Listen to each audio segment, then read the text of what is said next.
My 40 Days. Preface. This is my journal of my journey through the wilderness for 40 days.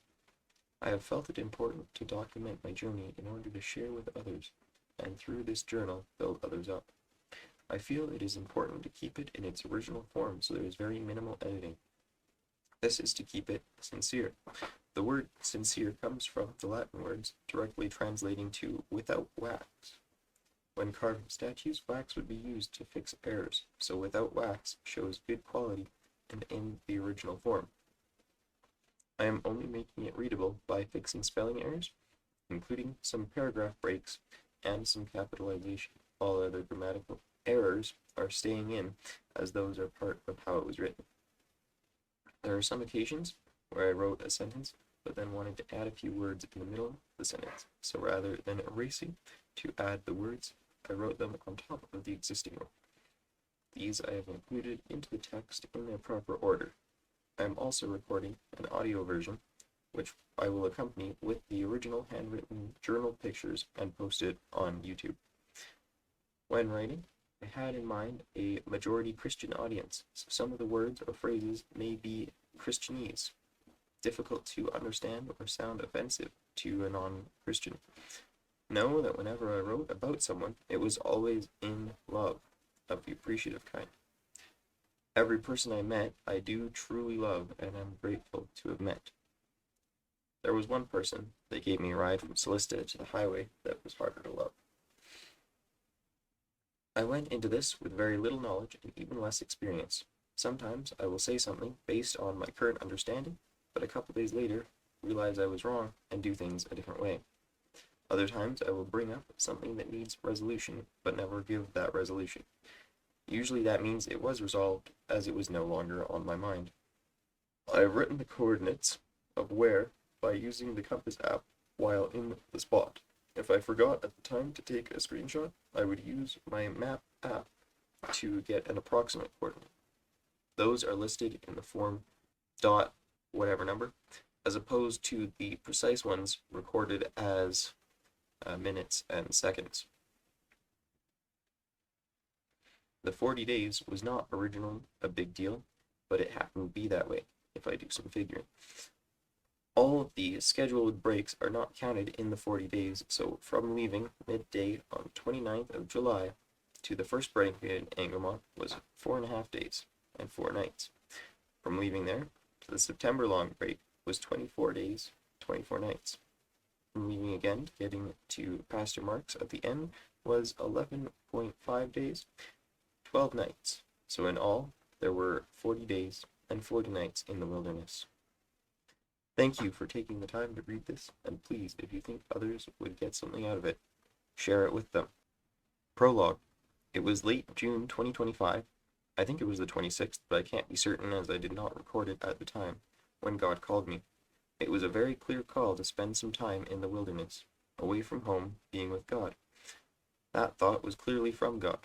Then on my mind was several biblical people who spent time in the wilderness. Moses spent 40 years in the wilderness as a ranch hand in Midian as preparation for the 40 years he would lead Israel through the wilderness. The apostles were sent from town to town with nothing but the clothes on their back. Jesus was led by the Holy Spirit into the wilderness for 40 days, fasting and being tempted. John the Baptist lived in the wilderness, eating grasshoppers and honey to prepare the way for Jesus. Those thoughts were led by the Holy Spirit, filling my mind. But after thinking those thoughts from the Word, my own mind continued thinking on the topic. I thought about how my name is Jonathan, which was given to me by God before my mother knew she was pregnant, and how that is quite similar to John, the original consonant form being Johannan. And I wondered if I was destined to prepare the way for Jesus' return, and thought about the two witnesses. But those thoughts were from my own mind. There was a clear but indescribable difference than the thoughts from God. I was unsure of what to do about this calling. I'm the type of person that when my family goes on vacation, I stay home. I don't like travel. So I was thinking, okay, I'll keep that in mind, but it'll probably be metaphorical. The next day, as I was studying God's Word, there was another story of someone in the wilderness. I was in the passage about how God humbled King Nebuchadnezzar by sending him to the wilderness like a wild animal eating grass. So there was confirmation from the Word of God. Having this confirmation, I looked in my calendar and saw that I had nothing for the entirety of the month of August.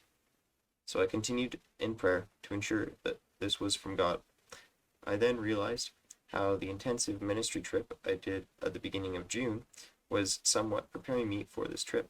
It was a week where I chose to rely on God for food, and the nature of the trip was focused on God. I at least had a camper van for that trip, so it wasn't really camping. During the trip, I was not thinking about how I wanted to do more like that trip, especially when I hit a deer at the end, but that is a different story. There are many things that are connected to this trip, but if I included them all, there would be a whole novel, as God uses all things to make one story, His story.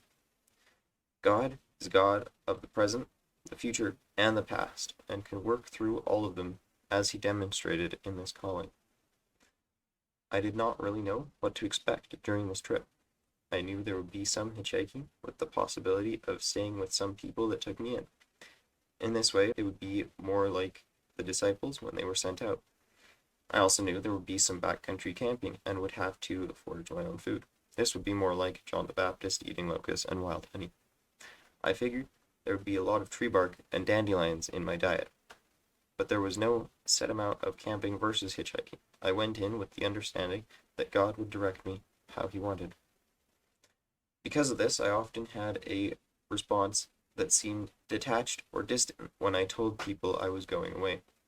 This concerned some people, so they tried to stop me until I explained more in detail. And they would then, instead of stopping me, simply try to make sure I was prepared. One thing I did in preparation was set my location to always on for my mom so she did not have to worry about if I got lost. I also purchased some supplies, a tarp, a new pair of hiking boots, because my old ones were done anyways, a camping pot for boiling water, a lighter, and some hand sanitizer. There were also some things such as a knife and a hammock in my packing list, but those I already had. For a list of materials I had, see Appendix A. In preparation, I spent $120. Because of the nature of the trip, I had not wanted to spend any money and just rely on God's provision, but this initial preparation I felt was more of a dedication of these things to God and a step of faith in itself. This is because I was pretty much saying, this is worth it because you have sent me. So take this offering. I know you will take me through. As it got closer to the start day, I started to get really excited about the time I would have to spend with God, but I also experienced some pretty severe spiritual warfare. I became very lazy and procrastinated a lot, just watching YouTube and Netflix instead of doing anything. When I went to do something, there was a physical draining. My mind was shut off. There was one day I literally felt like I was on drugs or just coming off of one. I wouldn't know as I've never done drugs, but I felt how movies and stuff portray that. I was originally planning to leave on the Monday, but I was needed that day, and looking at the calendar, I had missed that August was a 31-day month, so the math still worked out. I set out with one water bottle, 2 bagels, and 2 meal replacements, effectively liquid granola bars, as my only food and drink supplies. Journal. Tuesday 29th, 51 degrees, 8 minutes, 42 seconds north. 114 degrees, 43 minutes, 34 seconds west. I left my house at 12:15 in the afternoon and started walking west. I'm not going to write every detail, but I will try to mark the coordinates of where I set up camp. Anyways, I was likely closer to Pritis than to Winton by the time I got my first ride. His name was John. He had an old blue pickup truck he just got serviced.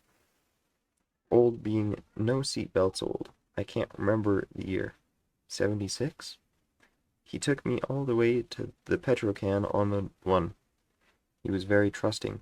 He had me unlock his phone to text his wife, who was just getting out of the hospital. Liked talking about when he was in the military, but didn't want to really tell me about it. Seemed more just a I'm pretty cool type of thing. He had 3 years experience with a Pentecostal church, but was driven away when not one, but the replacement as well, pastors were pedophiles and adulterers. He said he didn't have any prayer requests, but I pray that he forgives God, and that he and his wife have a long-lasting relationship. I walked one road north of the one and shortly got another ride, much shorter than the first, but I did learn that he goes January elk hunting, and that he has a son in Duncan. While walking away from the Petrocan, I discovered how hard it is to actually look back, making the story of Lot's wife more understandable. You really have to intend to stop, turn around, and look, which even as I am well on track of my destination, it is hard to stop walking, because if you stop, it will be much harder to get going. It may be hard to sleep here, as I am approximately 100 meters from the one, but I am too tired to keep going. My phone still has 95% after 7 hours, so I should be good for a few days. I drank my water bottle, one of those meal replacement drinks, but there is a river not far from here. I will get water tomorrow. Thursday, 31, morning, 08:19, 50 degrees, 30 minutes, 18 seconds north, 116 degrees, 0 minutes, 51 seconds west. I did not get a chance to write yesterday, so I'm going to put the time of writing.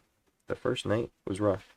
I have a pillow, blanket, and leg blanket, towel, jacket, and sweater, but nothing for my toes. I can move the sweater to my feet, but then my knees get cold. It gives a whole new meaning of head and shoulders, knees and toes. Part of the coolness was likely due to me being in a dry pocket, although only a few feet deep. There were probably around 50 types of mushrooms there. One had a stalk nearly thicker than the head, which was orange, and probably less than 3 inches tall. Once there was sunlight, I got up, and there was a light fog rapidly receding.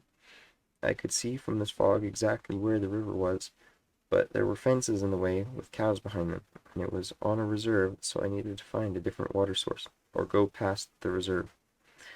This made a good excuse to go to the Smitty's on the highway, which I got to around noon.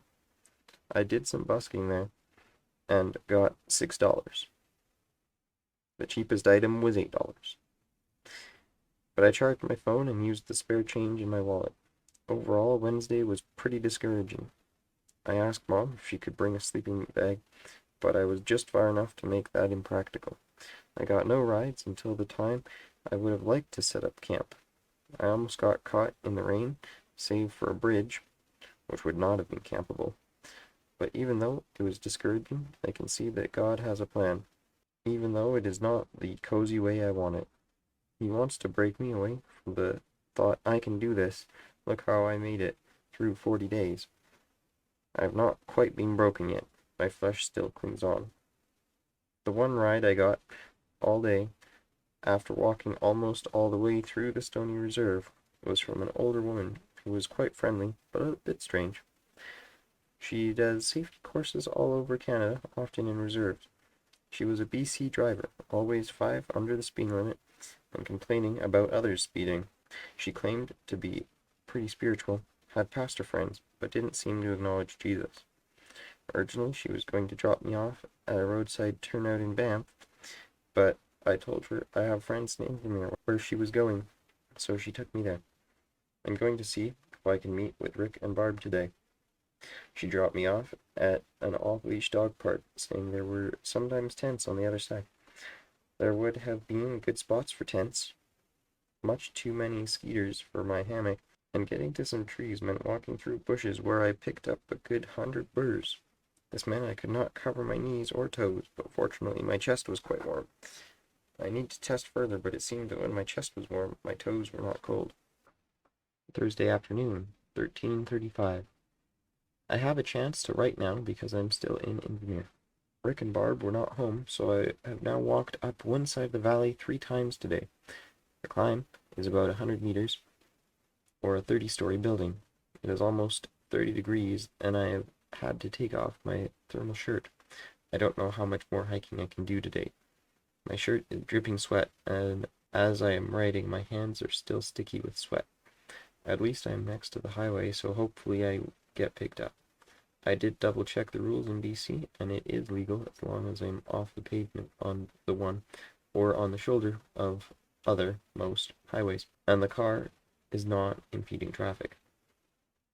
Friday, 1:06:45, 51 degrees, 18 minutes, 29 seconds north, 116 degrees, 57 minutes, 31 seconds west. Praise God, I did not have to walk far before getting a ride to Golden. The guy has some wild stories, but doesn't understand the joy of trials. We talked about James, Job, and the law of redemption. He was open to understanding my perspective, but held on to his opinion. He gave me his number and told me to text him if I had more thoughts. On arrival to Golden, he bought me a drink and a bag of chips. The interaction in his truck is why I'm being called out. Even if it is just the one, it will be worth it. I camped up the hill from Subway. There were even more mosquitoes than in Invermere. It was so sweaty, I felt moist all night. I was also too tired to write, but I at least read 3 pages of the book Josh gave me, and it was so on topic it brought me close to tears. It was talking about how faithful doesn't just mean full of faith, but also a title God uses for people that just follow him. Got me thinking how I just went for this, but also how many times I have not listened. I don't deserve the title, yet it has been given to me. I dreamed last night that I was supposed to be somewhere in Golden. I don't know where, and I don't know who I will meet. The dream happened 3 times with different people involved. If the dream was from God, he will guide me, but if not, I don't need to worry. I have not been eating much. I estimate between 500 and 1,000 calories daily. Not from lack of food, but lack of hunger. I still have a little of the bagel I brought with me. Saturday, 2:07:29. 50 degrees, 40 minutes, 45 seconds north. 120 degrees, 20 minutes, 22 seconds west. I did not stay in Golden long. I walked about 17 kilometers to a bridge over a river, where I would have been happy to spend the night, but continued to stick out my thumb. I was very tired, so apparently someone called the cops for a distressed person. They didn't stop me from hitchhiking, even though I was on the one. After the police, a few minutes, an ambulance came to check things out, and gave me 2 tiny water bottles. I think my hunger is being replaced with thirst, because every time I get another bottle I end up needing just a little more than that. Before the cops came, I checked out the river and tried to purify some water. I couldn't get a fire going for longer than 2 minutes, so I made a makeshift filter using moss, gravel, and whatever charcoal I could scrape off the partly burnt sticks. I need more moss and bigger charcoal lumps because the charcoal flakes were leaping through. If I did stick around there, I might have tried fishing with my twine and paperclip, as there was a sign saying fishing limits, but after the water, I went and counted cars that could have stopped based on if I saw an empty front seat and no trailer. I was going to quit at 100, but at 99 someone stopped. I told him I was going to Shuswap, but he offered to take me to Kamloops, so even though we stopped in Salmon Arm, I took it as a sign from God to go all the way with him, and what a good idea to follow God's voice here. He had a pretty rough backstory, but is really to change. I just think he needs the focus only faith in Jesus can provide to make that happen. He gave me his number so I could share the safety selfie, and lives in Alberta, going to St. I'm going to invite him to church once I get back. He was on the streets of Kamloops for a time, so recommended a spot to sleep in town. I was able to find a spot in Riverside Park, which according to my map, I think the small strip by the beach is Crown land, so that is allowed. It's a good thing I put up my tarp because at 3-ish the sprinklers turned on and just barely reached my spot.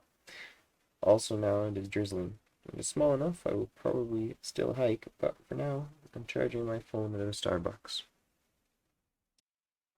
Sunday, 3:06:57. 50 degrees north, 57 minutes, 50 seconds north. 119 degrees, 10 minutes, 14 seconds west. It stopped drizzling earlier than expected. I got bored of the Starbucks, so walked to the next fast food places, stopping to sample their water. Kamloops is very long.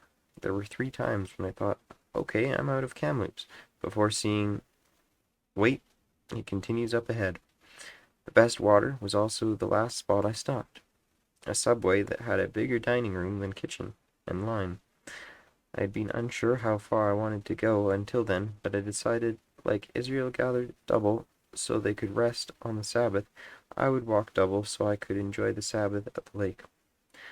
Given that walking through Kamloops was already more than half a day's travel, this was a good idea. I told God that if I was to do this, he would need to fly me, because my legs wouldn't make it. And within 10 minutes, at a point where I wasn't even putting my thumb out, because there wasn't really room for anyone to stop, someone pulled over to pick me up.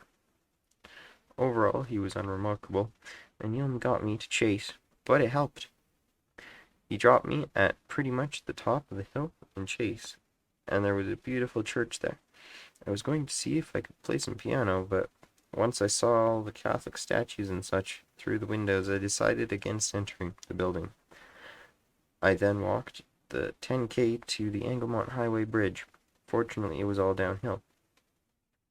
Once there, I asked Mom that if I wasn't there by sundown to come and get me. This is because traditionally the Sabbath starts the night before, but after resting my legs enough to walk again, although slowly, I did so and walked another few kilometers before getting a ride.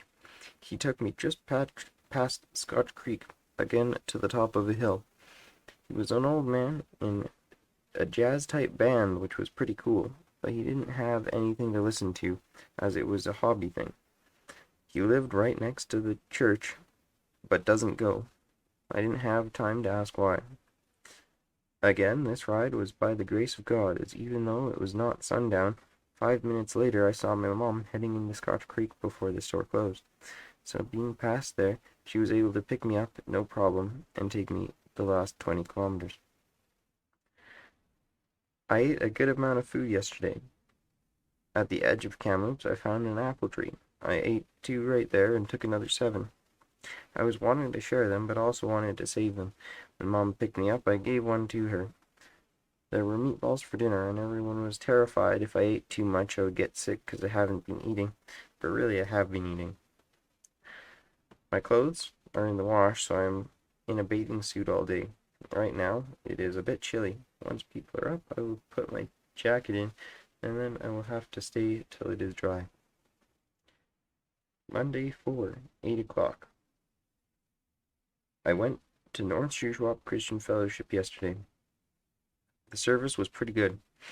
It was on Psalm 46, from the perspective of a siege.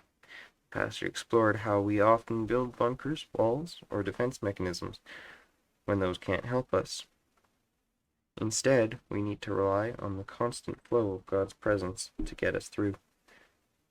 The day went by fairly quickly, despite the only other activity I did being a boat ride.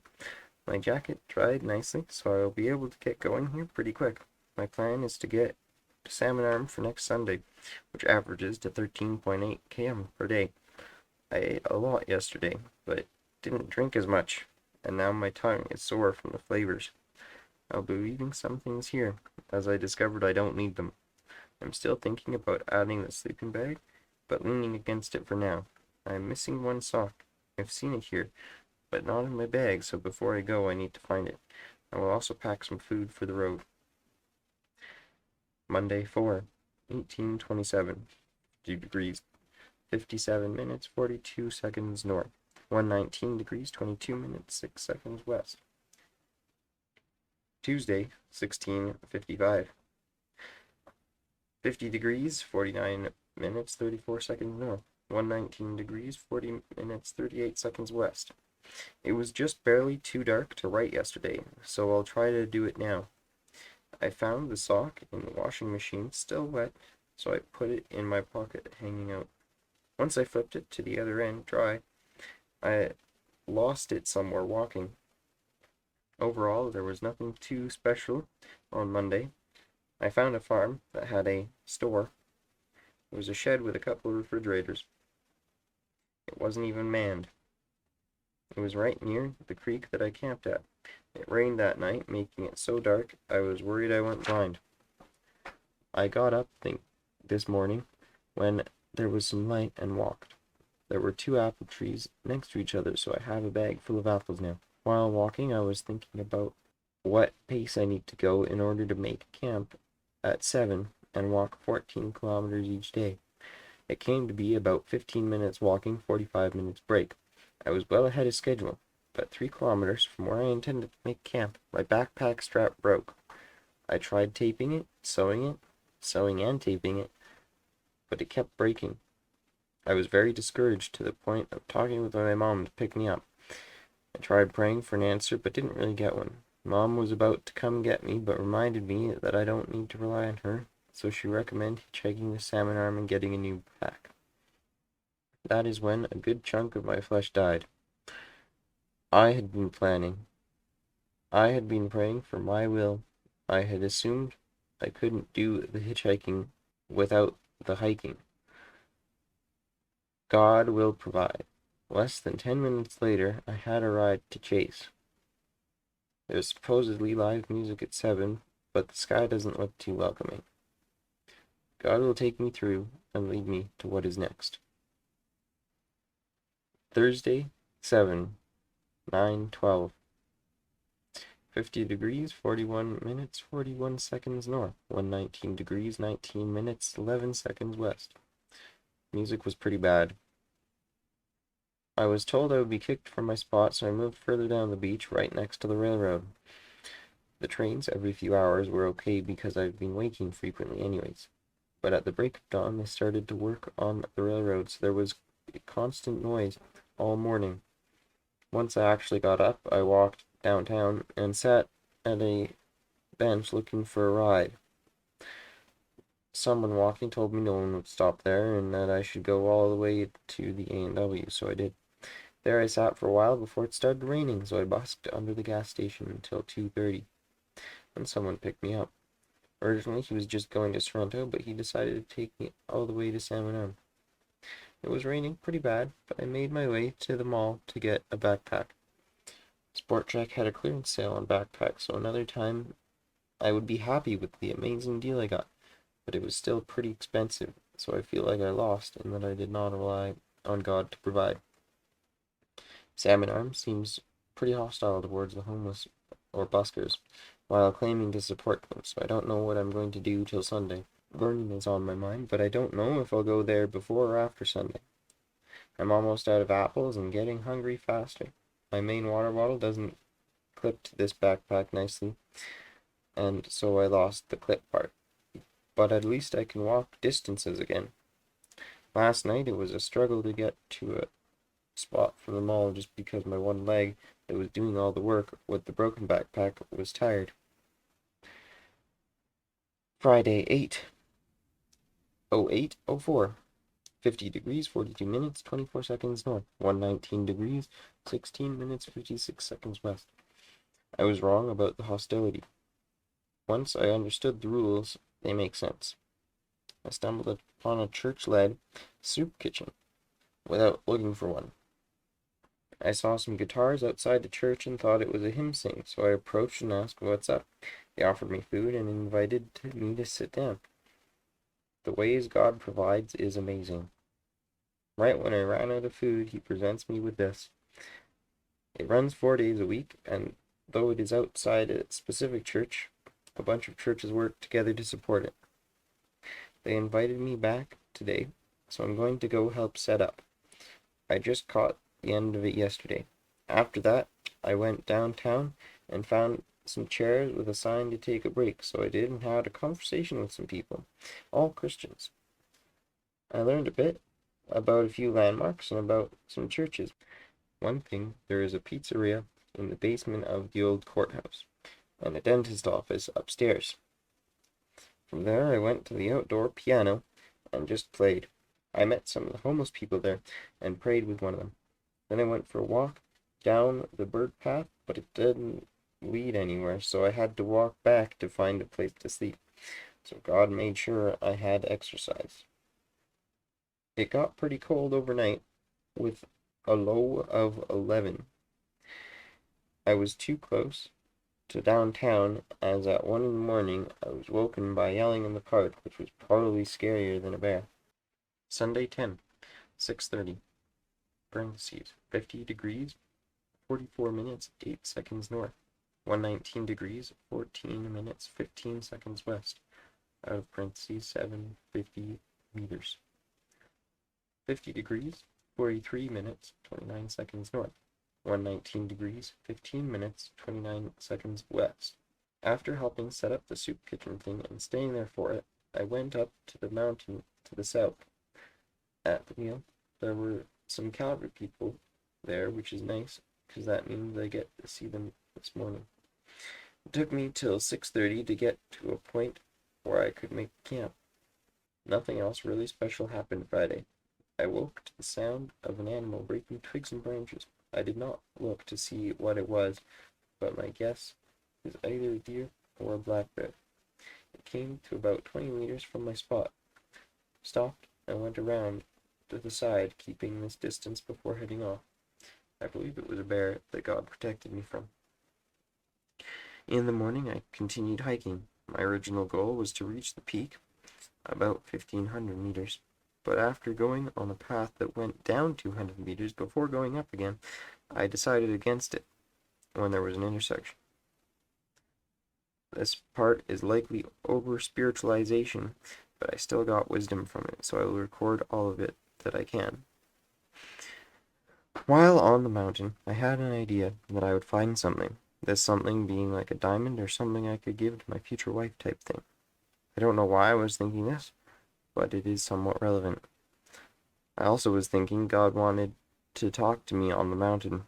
Once I started along the intersection path, which was much more flat and wide enough for ATVs, I got the sense that I needed to stop at an alcove at the side of the trail. There was one just up ahead to the right, so I asked God if it was that one, but I got the sense that there would be one on the left. So I passed a few on the right, but sure enough, there was one on the left a couple minutes down the path. I sat down and waited for God's instruction. I gathered the few twigs in the opening so that if God wanted, he could start a fire. I offered all that I could, which was my service, and put my hat on top of the pile of sticks, after considering what that meant. The hat is not just a practical tool to keep the sun off my face or to collect busking money, but in a way represents a part of my identity. So I was saying, God, my identity is not in the things of the world, but in you, however you see fit. After a few minutes of listening and seeing if God wanted to light the fire, I got the sense that there was something valuable under a couple of leaves, so I turned them over and found a stick. I sensed I should keep going, so I eventually found a rock. Before the rock, there was a pebble. I thought I should break open to find this treasure, but it would not break. But with the rock, I sensed I should not break, at least not yet, but to take it with me. This is the treasure. Here's the wisdom. It is just a rock. The special thing about it is that it is just a rock. But thinking that connects to the idea of who we are. We are like rocks. Some of us, God has to really dig through the mud to get to us. And when he finds us, we are just sitting there, being a rock. Rocks can't move or do anything on their own, but with direction, can be used for all kinds of things. Some rocks have shiny crystals on the inside, but you don't know until you break it, in which it can no longer be used as a rock. It takes time for this precious inside to form, so the longer you wait, the better the chance. But some will never have a shiny inside.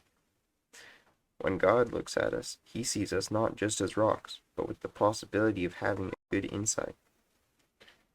He doesn't then just kill us to see, but carries us around, because one day, when we do break, we will go before the judgment seat and have our inner shininess judged.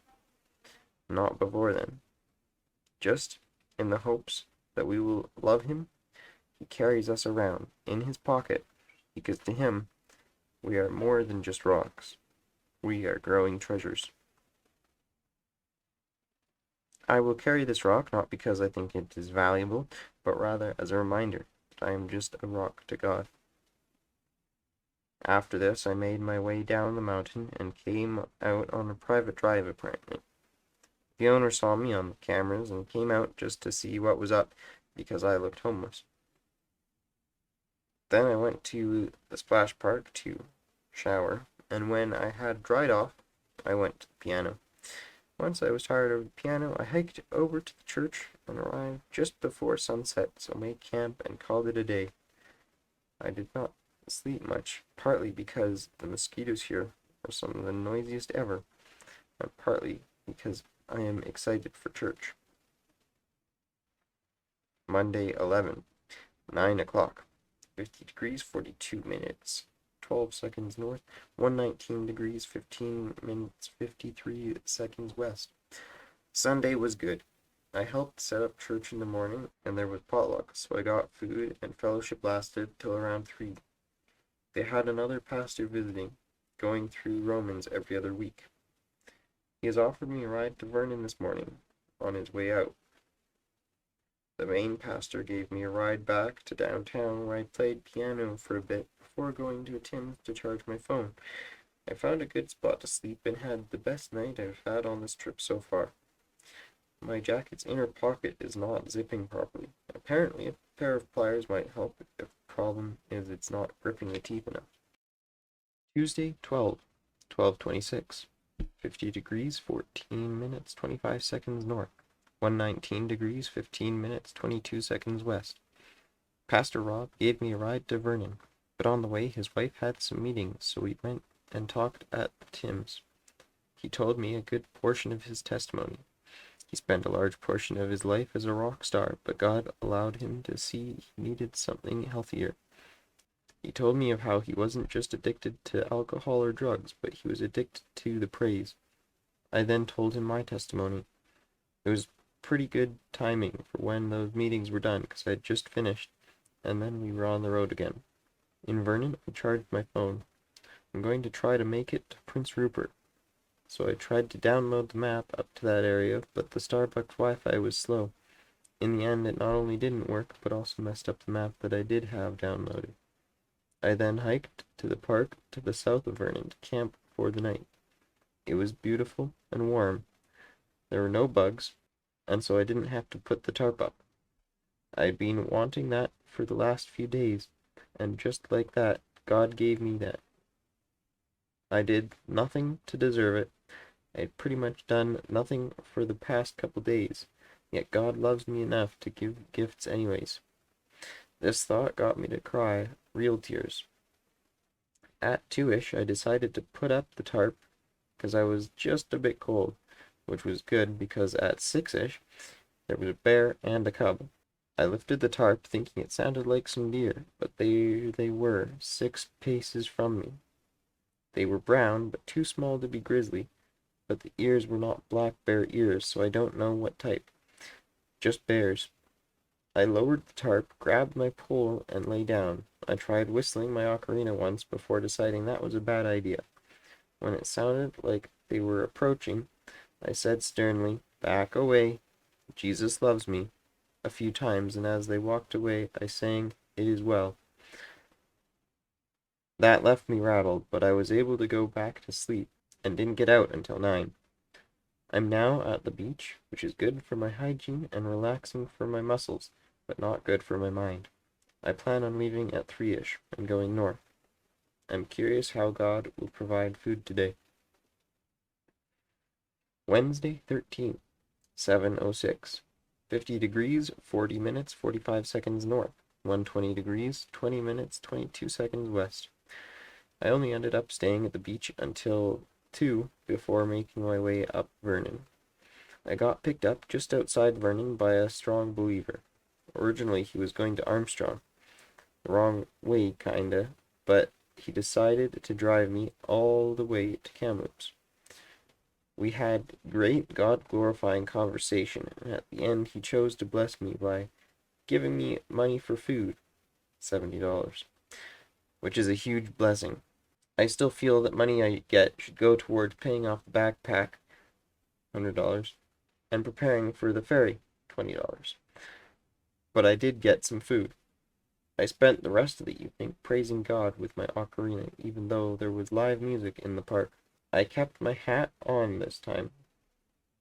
The spiritual world must have not liked what happened, because there was no end of problems, starting with an Indian security guard that didn't speak clear English and trying to explain I was allowed to be there until 7. Shortly after, there was a great wind that turned my tarp into a sail, so I had to take it down. By the time the wind died down, a different Indian security guard came by. Then at 3, because I didn't have a tarp, the sprinkler started, so I moved down to the beach and just lay on the rocks. But there was just a bit of rain, so I had to wrap myself with my tarp. Putting the tarp away again was tough because there was still wind. The first time I opened the overflow compartment and stuffed it in my backpack. Even so, I praise God. Thursday, 14th, 10:15. 50 degrees, 48 minutes, 35 seconds north. 121 degrees, 18 minutes, 48 seconds west. Yesterday was a long day. It's an uphill walk all the way to the edge of Kamloops, where there is the one you are not allowed to walk beside, so I had to take back roads. I stopped at a Petrocan while it rained. I busked for a bit before switching to hitchhiking, and it wasn't till I was doing that for about 15 minutes that I got kicked out because people were saying I was asking for money. Once the back road ended, there was still a portion of no pedestrian, so I had to climb a pretty steep hill and go around.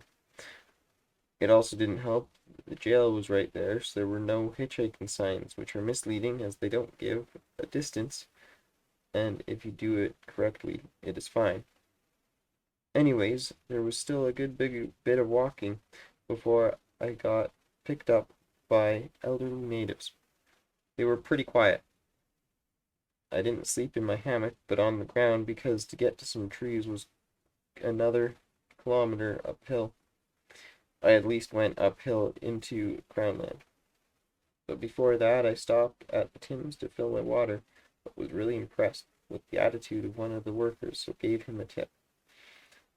I avoided spending on food because I remembered I had gift cards. If there was a lesson, I don't know what it was. Now I'm back on the road just outside of town, but I don't know how far I can walk because I have a giant blister. Saturday, 16, 9:36. 53 degrees, 56 minutes, 35 seconds north. 122 degrees, 45 minutes, 38 seconds west. Parentheses, 50 degrees, 58 minutes, 34 seconds north. 121 degrees, 29 minutes, 8 seconds west. Close parentheses. Thursday I didn't get far. I got a ride for 5 kilometers, but not much. It rained overnight. On Friday I was very hungry, so I was unable to walk far, but God told me that I needed to just wait. The lesson he was teaching me is patience. I failed this on Thursday, as he told me to wait at one point, but I didn't wait long enough. So after waiting until around noon, I got a ride. He is living in his van and a heavy weed smoker, but just as Jesus sits with the sinner and the tax collector, he wants me here. I will be riding with him some more this afternoon. He takes frequent breaks, so I'm still learning patience. He is quite interesting. He has done lots of similar traveling, is into health food, but dumpster dives for it. Fully acknowledges God, but does not know him. I have not had a chance to share Jesus with him yet, so I am praying for the right time and words. This morning, the dew was really bad, leaving most of my stuff wet. I walked back into town from the forest just north of Prince George.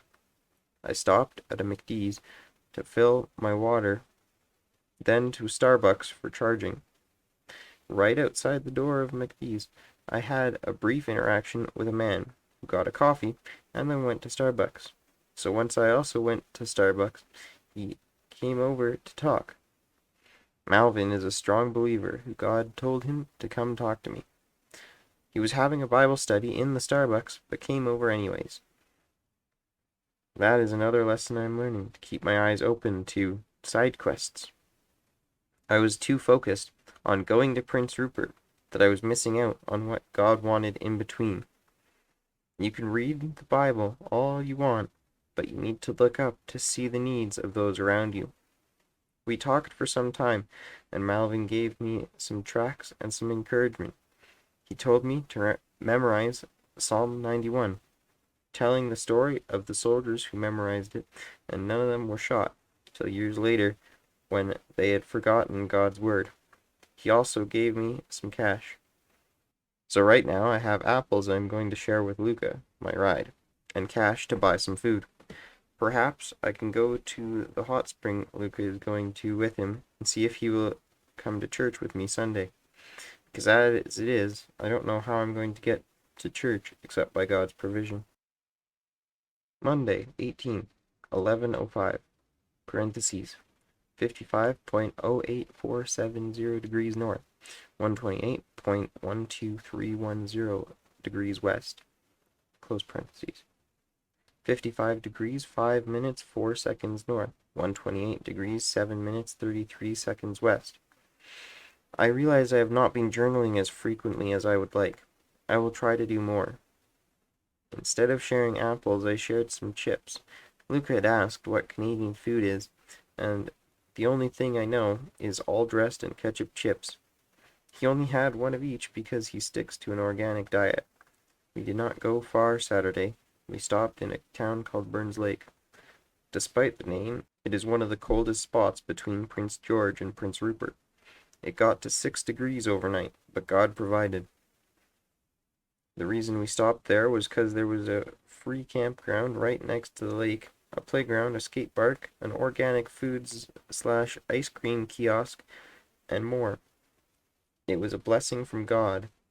And then we found that in the campground was a Saskatoon berry bush, perfectly ripe, which became our breakfast, and we collected some for later. And somehow, despite the cold, I did not get cold. Only reasoning is God's protection. Sunday morning, there was a church within 700 meters of the camp. It is an evangelical Mennonite Anabaptist church, so I was interested to see what it was like. I invited Luca along, and he almost went, but decided to just chill instead. I was pleasantly surprised with the church for the most part.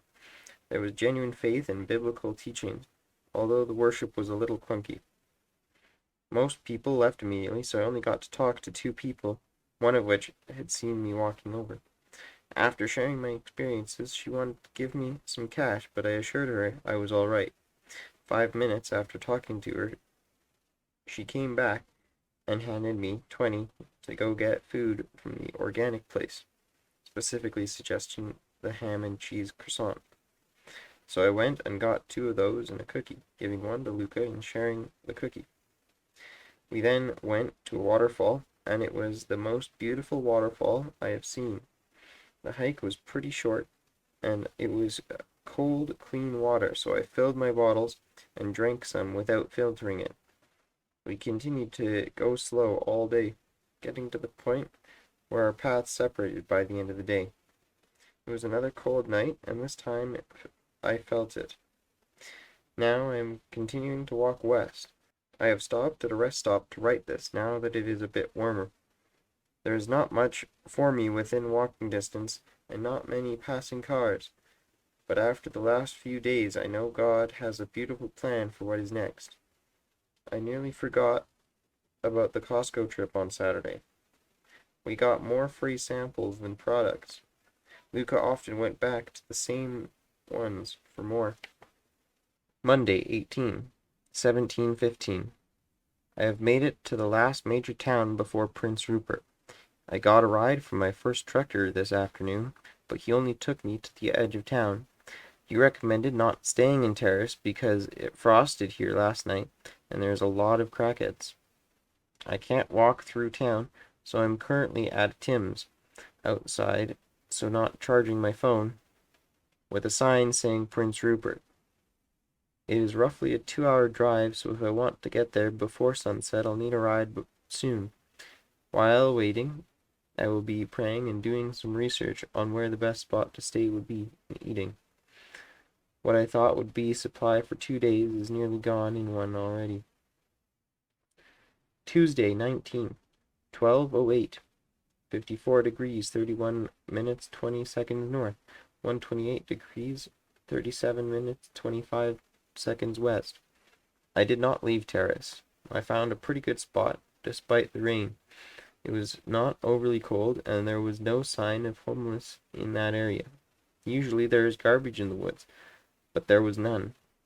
Now I really need some sunny spot to dry stuff and somewhere to wash my socks. The east side of Terrace has no hitchhiking sign, so I went back into town. I just have the sign saying Prince Rupert, but I don't know how effective that will be. I think that the destination is not the calling, but the journey. When I first got the sense to go to Rupert, I was skeptical due to the distance, so told God that if I wasn't there Tuesday, I would turn around, and he agreed, or at least gave me peace that I would get there. So today is the last day, and the only way I will get there is by God. But even if I don't get there, I have peace, seeing how far God has brought me, and seeing just how much the journey has been. The reason to go to Prince Rupert is not because there is something for me to do there, but because of what I was able to witness on the way. I picked up a sandwich and a jar of peanut butter, and am now about even on cash. The peanut butter should last a few days because it is so calorie dense. October plans have been on my mind the last couple of days, between the young adults retreat and hunting.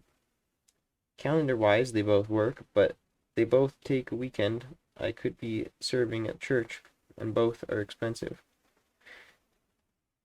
I can't deal with the scheduling right now, but if God wills, I know both costs can be subsidized greatly. So I am leaving them in God's hands. If someone comes up to me and tells me I need to go hunting, that will be the sign for that. I don't know what sign for the retreat yet. Memorization of Psalm 91 is coming along. I can recite about half of it and know the gist of it. I finished reading John and now am reading 2 Corinthians. The first chapter reminded me of the guy that took me from Invermere to Golden. I need to meditate on that passage a bit more. Wednesday, 20, 8:30, 54 degrees, 30 minutes, 46 seconds north. 128 degrees, 32 seconds, 8 degrees west. It is currently raining just enough that I don't want to take down camp. I never made it to Prince Rupert, but I think that I was supposed to be here. I would not have known this place existed without being here, which is due to trying to get further. After trying, without luck, hitchhiking from various spots in town, I was led to take a break in the park. There is an island park in Terrace, with a campground, paid. So I went to the trails to find a spot to rest for a couple hours and maybe wash in the river. It was a bit too cold to wash, but I at least dipped my socks because they were starting to get unbearable. 2 minutes on the trail, I see two people going from the trail to the river. One was elderly, so I offered a hand. I could tell they were drunk, but the younger man claimed to know Christ. This came up when he asked my name, and then said that he had a biblical name too, Aaron. I prayed healing over them and left, but the Holy Spirit told me I needed to go back. The way Aaron treated the old man, telling him what to do to be healed. He told him he needed to be grounded, connected with nature, and so I warned Aaron, using the story of biblical Aaron's sons, how they were destroyed for offering strange fire in a religious zeal. I then stuck around because I was worried for the old man. If Aaron made him go into the water, that would not be good. I used this time to wash my socks. This is when I learned they were not just drunk, but on mushrooms, to the point of near possession. Aaron claimed to be not of this cosmos and able to cast spells and make it rain just for his liking. I learned here the important distinction between knowing Jesus and trusting in him. Demons know Jesus, but don't trust him. I tried casting out the demon in Jesus' name, but he claimed to not be a demon. So I sat there listening to his ramblings. Often it was quite close to how the Bible describes things. But he also tried connecting aliens are coming, and aliens are already here, and we are all aliens, and Donald Trump is the Antichrist. During this, I did not feel in danger, despite his promise to send fires and floods. But at some point I got the sense that he could turn dangerous, and I should leave, so I left without a word. I pray for the old man because he wanted to believe, but was trapped by Aaron. He told me he felt safe with him, so I didn't act, just prayed. I then found a spot to camp on the island, but as I was setting up my hammock, one of the straps was missing, so I took it back down and was about to backtrack to find the other strap, but found it on my bag. I took that as a sign not to camp there, so came to where I did camp, right at the edge of town. Terrace is kinda two towns, split by that park. I think I'm technically in Thorncliffe, might be called something else. Today, I will be heading back east. Thursday, 21, 16:15. 54 degrees, 41 minutes, 13 seconds north. 127 degrees, 2 minutes, 18 seconds west. Yesterday, I did indeed go east. It was a mix of walking and riding. The first ride I got was the same trucker who took me into Terrace. He was doing the same trip 4 times a day this week, and saw me. This time I was actually at a good spot to be picked up. He was curious what I did in Prince Rupert, so I told him how that was not the destination, but I told him of the adventures in Terrace. I got to see him unload the dump truck, which he had a pup trailer as well, but instead of unhooking, he just jackknifed the puck to allow the main truck to dump. He dropped me off at the gas station in Katwanga, and I walked probably another 5 kilometers before getting picked up. I did not take pictures yesterday, partly because my phone had been trying to unlock itself and was disabled for 30 minutes, but mostly because I forgot. The second ride was by a hippie couple who were borrowing a friend's really cool van. It had complete insulated wood panels, so it was referred to as the traveling log cabin. I couldn't quite place their nationality. The girl seemed mostly Indian, and if I was to guess, I'd say Jamaican for the man, but I don't know. He had enough hair, it was pretty much a turban. Because of the van only having 2 seats, I was on the bed/floor for the trip. They were on a similar slow pace as Luca, but wanted to spend 3 days in the park nearby. So their end goal yesterday was the same waterfall me and Luca went to a few days ago. Despite this, they brought me into town another 10 kilometers. They seemed surprised at how long some of the waits were, so wanted to bring me to a better spot with more chances. They gave me a couple tips on hitchhiking. I walked through town and looked at the map to see where some Crownland was, but it was another 10 kilometers. I knew that it was a bit too far to walk, but God would take care of me, so I kept walking in case God gave me the strength. I took a breather at the start of a passing lane, and pretty quick I got another ride.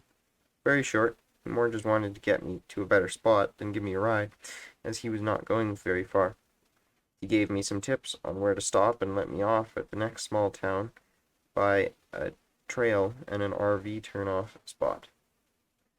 There were a bunch of sask bushes, so I stayed there for the night. It was probably the worst night yet. I felt the cold.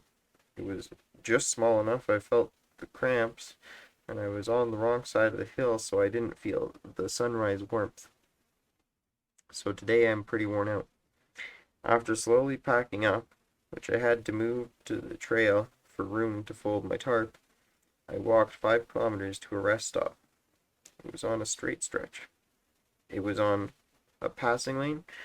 All the tips I got yesterday told me it was a good spot and I would get a ride in approximately 30 minutes. That was at 9. I did various things, including trying to take a nap on a picnic table with a sign saying east. The peanut butter is starting to run low. I was too tired to stay up, too awake to sleep, too sore to walk, too antsy to stay. The only thing I wasn't too anything for was praying. It's amazing how much joy I get when I have a chance to pray or read the Bible lately. I feel like a dog about to get a treat or a kid running to the ice cream store. God's word gives so much structure even when the topic seems unhelpful. Singing and praying give so much peace even if you don't know what words. Finally, I have been picked up.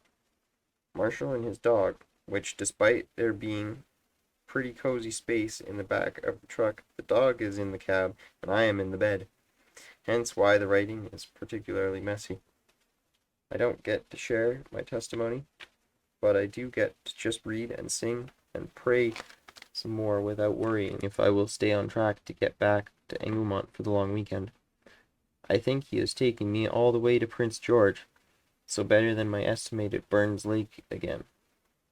I miss having a proper diet. Just peanut butter is quite draining, even with the occasional berries and such. I can't wait to get back to normal, but I know the normal I was used to before is wretched and I can no longer be satisfied with that normal. Friday, 14/27, 22nd, 53.91,493 degrees north, 122.78974 degrees west. I did not get much reading in during that ride. It was a bit too bumpy. Marshall took me into Prince George, stopped to feed his dog and get gas at the edge of town. He worked for the U.S. government and was laid off with 6 months paid vacation, so went traveling. He was from Florida, moved briefly to Idaho where he got his truck, and headed north as far as you could go in Canada. He took me a bit further into town. I had asked to go to the Costco, thinking if it was still open, maybe getting a pizza, which would dip a little into the ferry money, but would work. It was 8:27 when we got there, and they closed at 8:30, so I decided against pizza. I called Malvin, the man I had met last time I was in Prince George, and this time he answered. The last times I called to let him know I was all right, I got a user busy message. He offered for me to stay at his place, which was a 5-kilometer walk, so I got there at 9:30. He lives in a retirement home and due to some medical things prefers sleeping on the recliner, so let me sleep on the bed. That was the first hot shower since Englemont. I spent the morning with him. We went downtown. Malvin is so gifted in talking to the homeless. He knows all the spots they can go to get help. There was a truck show put on by the library with all sorts of neat trucks, from race cars to military trucks. After lunch, we parted ways. He had offered me more money, but I had declined because how much he had already provided. I pointed to Genesis 14, verses 18 to 24, with the idea being I don't want people to point to a man saying they got me through this, but rather point to God. I have already done a lot of walking today, but the next camping spot is another 5 kilometers. I don't need a ride, but I will try for one. But more importantly, I will rest in the Lord and read the Word. Sunday, 24th, 7 o'clock. 50.67453 degrees north, 120.25990 degrees west. Parentheses. 53 degrees, 50 minutes, 55 seconds north, 122 degrees, 41 minutes, 53 seconds west. Close parentheses. I did end up walking those 5 kilometers and camping in the woods across the street. I was feeling pretty worn out, but knew that Saturday was coming and that meant double work, so I prayed for strength and an easier load. It was easier on Saturday. I was able to get up quite early, and I waited at the spot I started at for about an hour. Once I started walking again, I immediately got a ride. Mike was an educated man living off-grid because he started a solar company. He listened to what I had to say, but thought it sounded pretty crazy.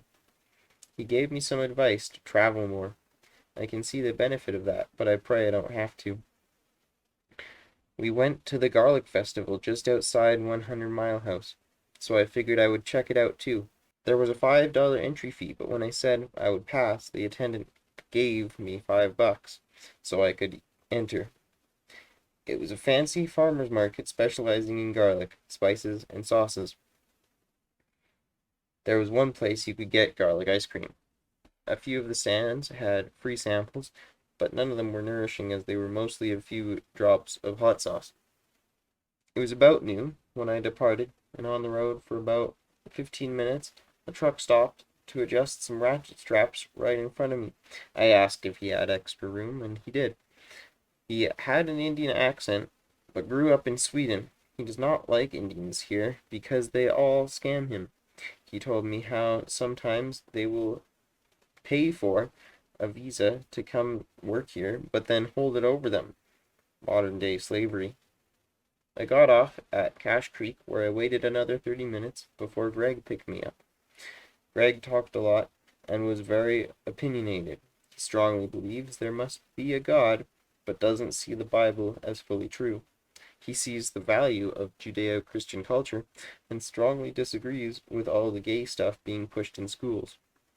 Really, the problem he has with religion is that he sees it as controlling and telling you how to follow commands like the government. As he dropped me off at the Costco in Kamloops, I told him, I pray you find Jesus without religion, as it should be a relationship with God and Jesus, not rituals for salvation. I was too late for free samples, but I did pick up some bagels, a better and cheaper option than a pizza. I did some research on which church to go to, and I found a decent one not too far, but it seemed too easy. I did a bit more research and found there is a Calvary Chapel here, but on the other side of town. I tried taking a shortcut through some trail, but was stopped by some private property that was not marked on my trail map. I ended up getting to a place to sleep at 10:35, well after sunset. And I might have been on somebody's property rather than the park, just because it was too dark to tell, but I was not bothered. I did not get a chance to read the Bible, as God kept me busy, but as I was passing a Lutheran church with pride flags proudly displayed, I was filled with righteous zeal to write a note and tape it to the door, focusing on 1 Corinthians 5, verses 4 to 13. I took a picture of the letter, so I might attach it to the final draft of this journal. I'm looking forward to today, just resting. I know I need to charge my phone and fill my water, as I did not get a chance yesterday, but that should be easier after church, no matter where God leads me. Sunday 24, 1955. 50 degrees, 34 minutes, 59 seconds north. 119 degrees, 53 minutes, 135 seconds west. Church was quite unique in that the first worship song was started and the people were still talking. Then, due to the older population, only some stood for the other songs. Before the final song, if I recall correctly, we were invited to greet each other, so the worship songs acted as kind of a signal for the next part.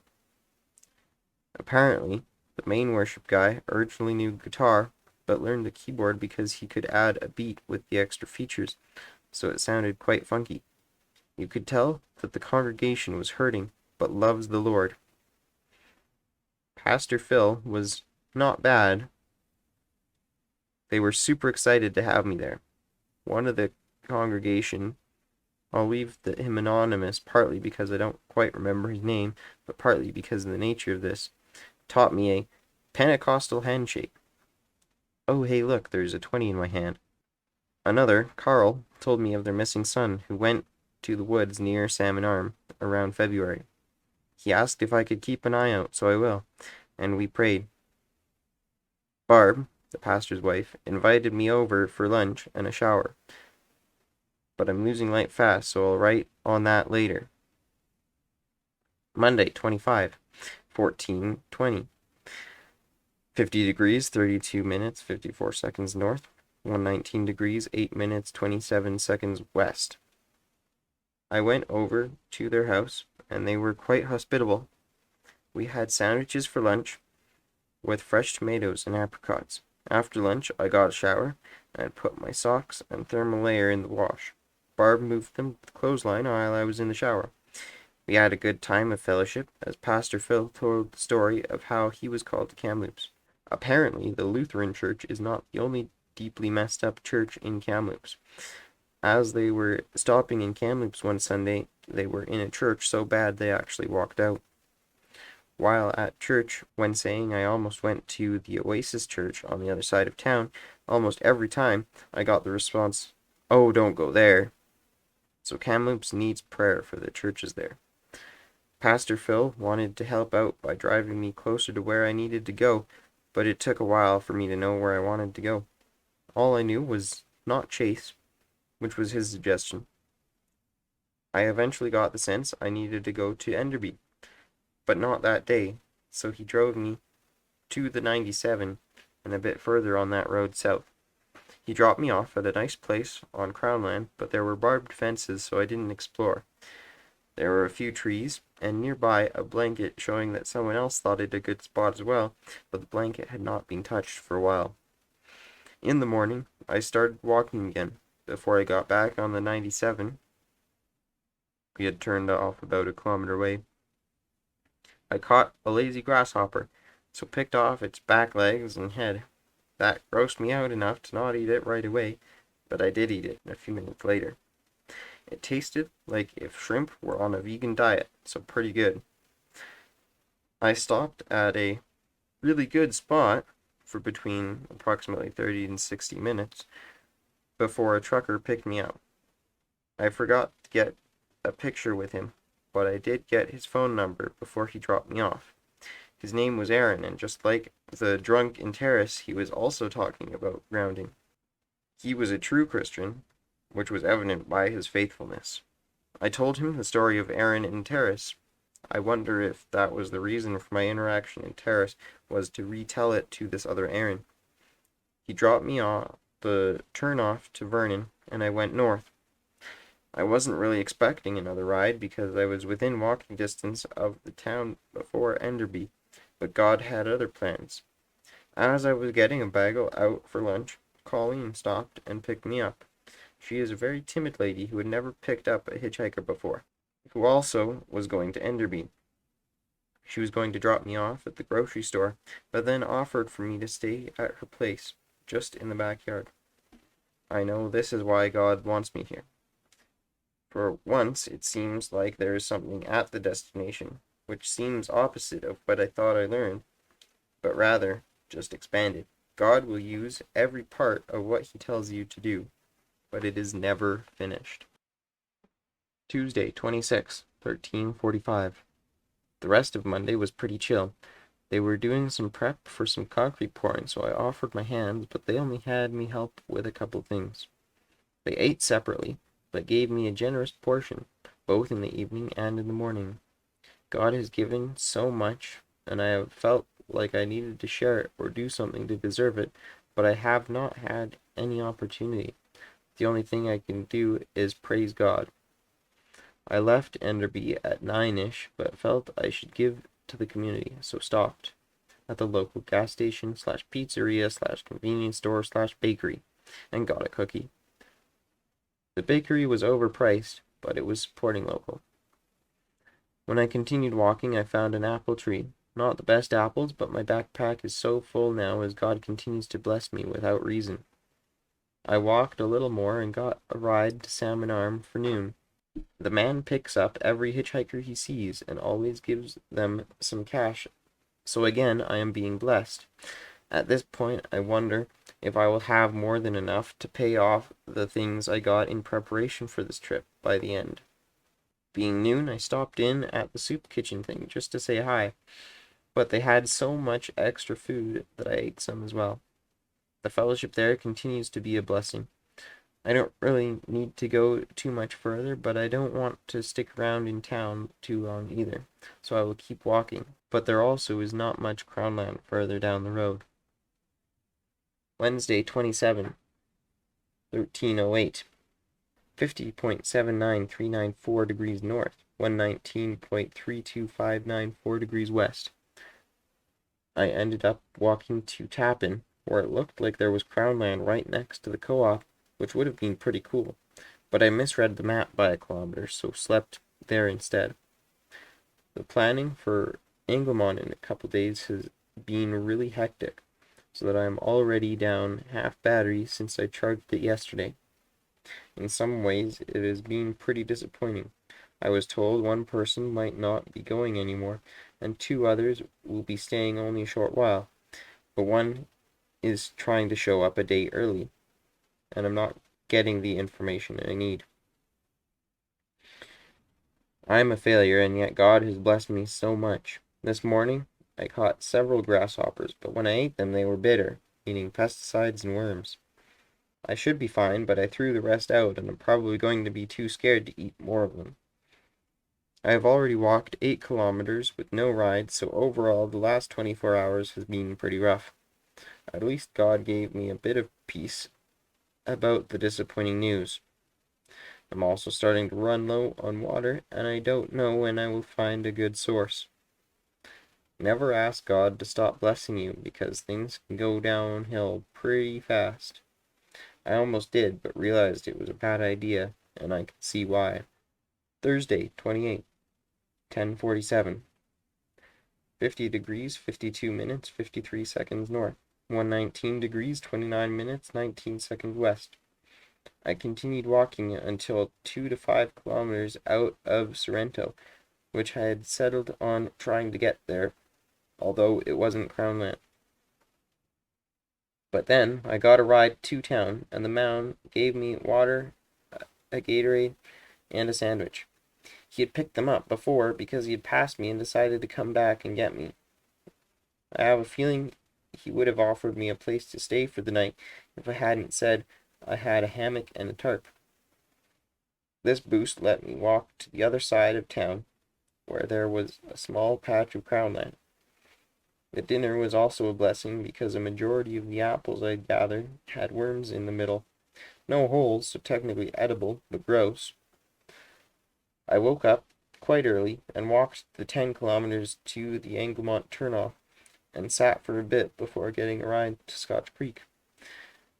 I thought it was much later with how long walking 10 kilometers usually takes and how tired I feel afterward, but I feel as if I've only walked 5 kilometers and it's not even noon. I should be able to get to Anglemont by the end of the day. I don't know if I will journal that, as it is kind of not part of the wilderness time because it's scheduled, but I might because it happens in the middle of the time.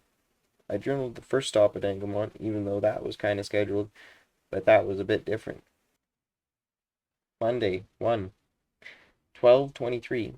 I did not end up journaling during the weekend, but I will try to recall some of the more important bits. On a Thursday, I got a ride the rest of the way to the lake house. The man Gavin was only going to Magna Bay, but missed his turn and figured he might as well go the last few kilometers to Anglemont. I told him to drop me off at the marina, but he wanted a spot to turn around, so ended up pulling into our driveway. He agreed that was not simply by chance, but that God planned that. Because I got there earlier, I was able to have pretty much all the cleaning done by the time Cotter got here. On Friday, we were able to have good conversation. We played some games while we awaited the others. I learned that some people Alice knew drowned because Katie left a voicemail which sounded fairly sad/worried. And so there was a good chance that would put a damper on the weekend. Jared also did not end up coming out, so there was a lot of time spent in prayer that day. Fortunately, Alice took the news well. In the evening, while waiting for the others to arrive at around 1:30, we played 3-player sock punch, which was quite entertaining. If you don't know what sock punch is, look up epic.mac game commentary. Saturday was a pretty normal day considering the circumstances. Sunday, we all went to church and it was pretty good. The message was relatable to me as well as gave me something to encourage Jared with. It talked about how we don't always need to be at the special places to experience God. Sometimes we have to stay home. And also how we need to live by faith, and if God tells us to rest, we should rest, and if He wants us to move, we should move. That reinforced my experience of how the one day I went hungry is because I didn't listen to God telling me to sit down and wait. The worship was good too. I knew most of the songs, and they read the psalm the message was on during that portion of the service, which was a unique thing. The rest of the day flowed really nicely. We had good time for boating and skiing, like one half the group wanted to do, and good time for board games, like the other half wanted. And we had supper at a good time too. This morning went fast. Everybody left by 10 o'clock. I finished up the cleaning, and after writing I'm going to eat, then head out. While I was here, God continued to bless me here too. Trucker Aaron sent me his tithes. Now all my expenses, even flying home at the end, are covered by God's provision. Tuesday, 2, 9:34, 49 degrees, 57 minutes, 45 seconds north, 123 degrees, 9 minutes, 41 seconds west. Yesterday was a long day. After leaving my grandparents' place, I got a ride to the next town, then another ride to the next town. That ride was the guy who offered a ride when I was trying to walk to Salmon Arm before my backpack broke. He dropped me off at a store, and Clark from Kamloops was stopped there too, so we got to say hi once more. After that, there was a good amount of walking before another ride to the highway, then a ride into Chase. From the west side of Chase, I got a ride, fairly quickly, approximately 15 minutes, with John from Squamish. He was going to take me all the way there, but there was a road closure 20 minutes out of town. The 99 is a crazy highway with sharp turns, steep ones, one-lane bridges, and at one point there is a tunnel perpendicular to the highway, so no visibility, and it is narrow. It was also quite dark, and I only set up camp at midnight.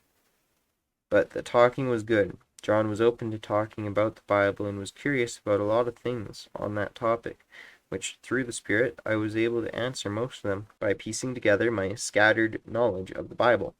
John left me at a campsite-type place, but he found somewhere else to stay, and when the road opened, he continued home.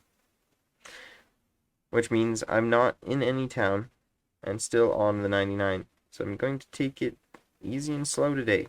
I'm debating just spending the day in the woods. Wednesday, 3rd, 10:37, 49 degrees, 40 minutes, 36 seconds north, 123 degrees, 8 minutes, 52 seconds west. I did end up going into the woods. There was lots of signage saying bear in the area, and it was last seen at the beginning of the long weekend, but I have not seen or heard any signs of a bear. I took a trail that goes up the mountain to the peak, 600 meters, but camped about halfway. The trail was made of stone steps or sometimes wooden steps. Imagine going up 3,600 steps, but there is actually only 1,500 steps because they range from 8-inch to 20-inch per step. In the morning, I again did not take the trail all the way to the peak, but I have at least found a spot where I can look out at the town below, about 50 meters down from the peak. But it is smoky up here today, so I can barely see anything. It looks like I will have to find a spot with Wi-Fi Tuesday evening, as they have decided the returning guys should still be in the first class of the semester, before the intensive. So I don't know what I'm going to end up doing about that. I don't really want to be on the island until after that, so that gives me just about a week to spend in the woods or traveling. The fire ban is in full effect, so staying in the woods isn't a very good idea long term, but I don't know where to travel to. Wednesday, 3/18/20. 49 degrees, 40 minutes, 12 seconds north. 123 degrees, 9 minutes, 44 seconds west. I did end up going to the first peak. I thought I heard a cry for help, so I went back to the trail, but by the time I got there, it looked like if there was a problem, it was solved.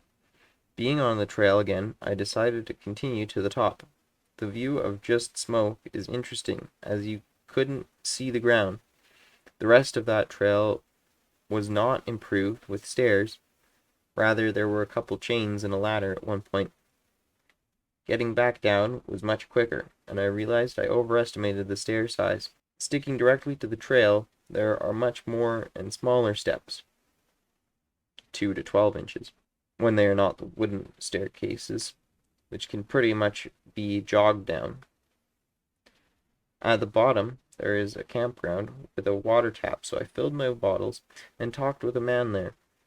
He grew up Anglican, tried Buddhism for a bit, but realized that Christian values are better. Today he calls himself a Christian-Buddhist mix, where he practices Christianity but doesn't believe Jesus is the only Son of God. Even so, he had good insights, and thought my journey was excellent. He said I would probably be a good pastor one day.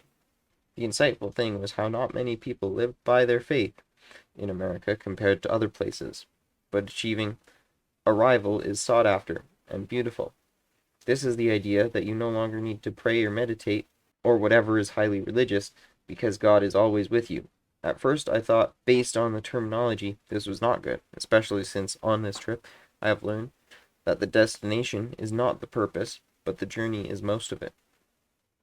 But when you take that lesson and combine it, you get this beautiful concept of you are always with God, and because of that, you have never gotten to the destination but are constantly on the path. And thus being in the moment with God is much better than seeking the destination, that being either the place where you find God or the place where you find purpose. I didn't go much further today. I have decided on going to Langley for church on Sunday, getting to Sawason Bay by Tuesday, but take the ferry Wednesday, which should get me to Duncan by Saturday. But we will see if God changes those plans. I am still being provided for. I still have 3 cups of nuts and a bit of other food, but I am getting lonely. I long for someone to hold at night. It was worse on the weekend in an actual bed. In a hammock, there is a bit of feeling that it is holding you, but not enough.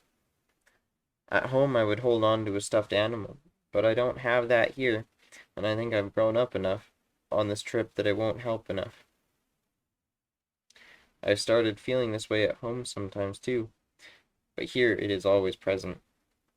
I think this feeling is what Malvin feels and asked prayer for. We get to talk to people, but we don't have that deep understanding and fellowship with anyone during this lifestyle. I pray for God to send the woman he has prepared, and I know he has someone in mind, because he has told me, just not who. This feeling is not a lust of the flesh, but a desire placed by God. Proverbs 18, verse 22, or Genesis 2, verse 18. Every time I think who or how to do my part in finding a wife, I struggle with letting go. I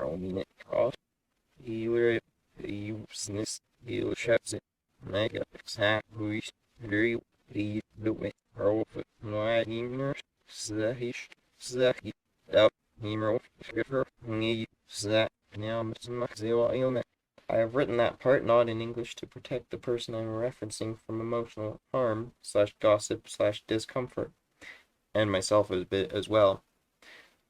So if God has someone ready for me, he will send them and let me know by a sign.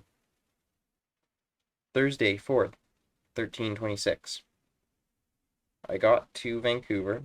I got a ride with a younger Catholic girl. She dropped me off at Stanley Park, which I then walked around. This is the first real coast experience on this trip. Tide was low, so when I eventually made it to the beach, I went as far out as I could on dry land. I found a clam and took it with me. I don't really know what I'm going to do with it. I'm now going to slowly make my way to Langley. Vancouver is scary, and it seems like there are heavy regulations, but I can't find what they are, and I don't know what to look for or what to avoid in terms of sleeping locations. This means that I must put my faith in God to keep me safe and take me to the right spots. As I sat down in this Starbucks, a man gave me $5 to get a coffee, and by the time I got it, he was gone. I wonder if he was an angel. Friday, 5/15/10. 49 degrees, 14 minutes, 53 seconds north. 122 degrees, 54 minutes, 31 seconds west. In parentheses, 49 degrees, 15 minutes, 41 seconds north. 123 degrees, 4 minutes, 44 seconds west. Close parentheses. I've recorded last night's coordinates in parentheses and today's normally, although with it being so early, I might still move. After charging my phone for a bit, I walked east. I finally found the rules for Vancouver sleeping, but all the different neighborhoods seem to be their own cities with different rules, which is likely why it was so hard to find.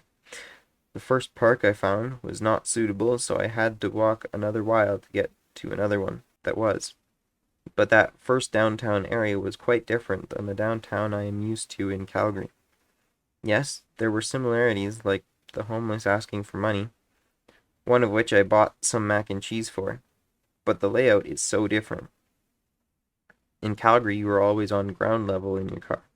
Here, you can be ground level 1 minute, and the next up 3 stories with other roads below you. There's a Costco downtown covered by other businesses on top, and you would have to go down 2 flights of stairs or find the parkade entrance to get to it. It's hard to tell if there is a subway or a SkyTrain, or if they are separate things with this going on. And then, because of all the different cities, there are several areas with city skylines, with only a few normal blocks in between. I would not be able to live here long term. At the park I did stay at, I got there early enough to play some Ocarina, which some at the park enjoyed. Once I got set up shortly after sunset, a man came out and started playing his instrument. I'm not good at instrument identification. It was either a flute or a clarinet, or something like that. I tried playing along a little bit, but that was quite hard with no communication and a different key, and also that he was just doing ambient stuff. Ambient is usually what I do, but I could immediately tell his style was different than mine. After a while, I went to say hi and we chatted briefly before I went to bed. In the morning, I continued east about 15 kilometers to a different Costco, and I passed another one, kinda, right at the lunch hour when free samples are good. I got lunch and a box of granola bars, which were on sale. I had run out of nuts in the morning, and the only real breakfast I had was when I found a good amount of blackberries, ripe and plentiful, on the way, so I was hungry. Now I am in a park, off the main trail, but not disturbing nature. There is a creek here that winds all around me, that there were stepping stones to get across onto this peninsula. There was a heron that slowly made his way around that I got to watch, and there was a good pair of trees to set up the hammock. If I do stay here, it is pretty much exactly 30 kilometers tomorrow to get to church, so a true double day. But I might try some hitchhiking. Sunday, 7th. 8:20. 49 degrees, 6 minutes, 26 seconds north. 122 degrees, 37 minutes, 53 seconds west. Saturday was mostly pretty boring, except for one thing. I did have to walk all 30 kilometers because there was construction on the entire route, so no stopping was allowed. The one interesting thing I did not want to write about, because it feels silly and makes me look foolish, which is why I need to write it. Friday evening, I was in prayer, and I wanted purpose for Saturday, and I wanted to hear God's voice. I told God I was ready. Sure enough, I got a message in my head. Go to Surrey. There is a man dressed in all white. Ask him for directions. At least the Surrey part made sense, as I had to walk through Surrey to get where I was going. I knew where I was going, so asking for directions seemed silly, but okay, if I see someone in all white, I'll do it. Sure enough, in Surrey, there was exactly one man in all white. I can make plenty of excuses as to why I didn't say anything, such as he was on the other side of a fence. He didn't even seem to notice me. It was too late. Anyways, I failed. I could have put in a bit of effort and listened, but I didn't. I do not know what could have changed if I had done it, and it took a while to learn something from it. I am reminded of Peter denying Christ. It was right when he told Jesus he was ready even to death. That's when he was given an easy assignment of don't deny knowing Jesus. But he failed. We are only ready for what God gives us to do. If we go looking for more, claiming we are ready and can handle anything, he will show us we are not. Don't go looking for spiritual experiences, tongues, hearing the voice of God. Let God provide them.